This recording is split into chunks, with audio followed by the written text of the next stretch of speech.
Okay, well, I'm responsible for what we call private donations. So if an organization or an individual wants to donate their records to the archives, they contact me. We have what we call an acquisition policy and mandate. So we have three areas that we're interested in acquiring records.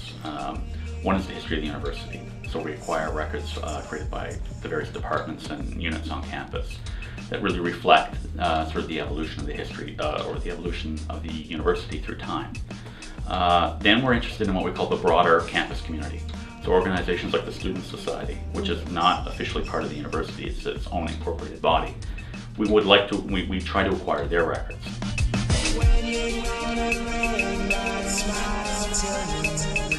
And then the third category we acquire records in is sort of more of a catch-all, and it's anything created by an organization or an individual that we think would support research interests here at the university. So we collect the records of activists, feminists, politicians, artists, anything that we think would support the work done in the various faculties here. So broadly, that's what we try to do. So when someone approaches me or I approach someone to acquire their records, I'm trying to match their records to our acquisition mandate. We have staff here of a couple of archivists. So Richard Dancy is primarily responsible for the archives program. So Richard would, if I've made a decision to acquire records, it would be approved by the university archivist. And then Richard would actually spend the time doing what we call arrangement description.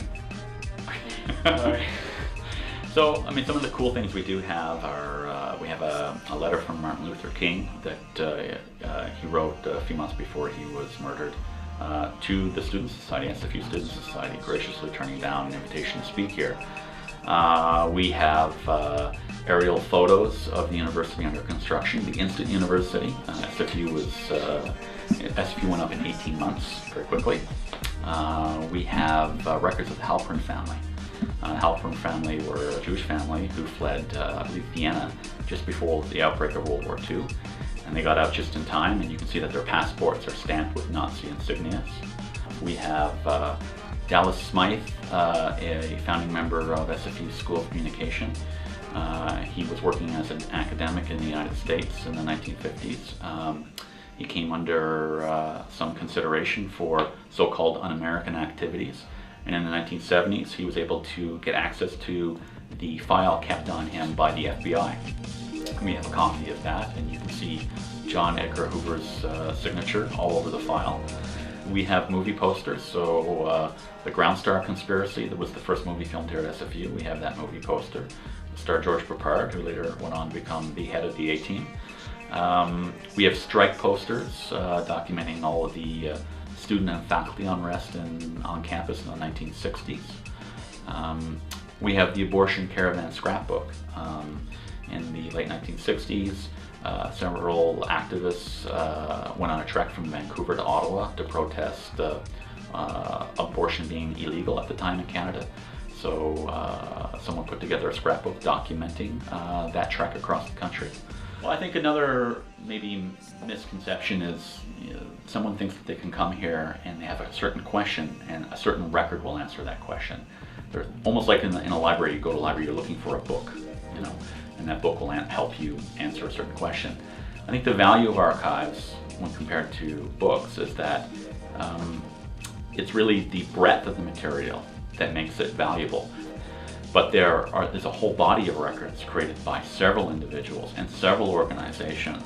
And by going through that huge body of material, you'll see a story develop. So it's the breadth of the material that really makes an archive valuable. You really have to dig through an entire body of records to really be able to answer the questions. The SFU Archives is a resource for all the campus community and the general public at large. So I would definitely encourage undergraduate students, graduate students to come check us out and see what we have. Check out our website. There are descriptions of all of our holdings online. And the reference archivists who work here are always happy to chat with researchers and discuss what we have and whether or not we can help them in whatever research endeavor they're pursuing.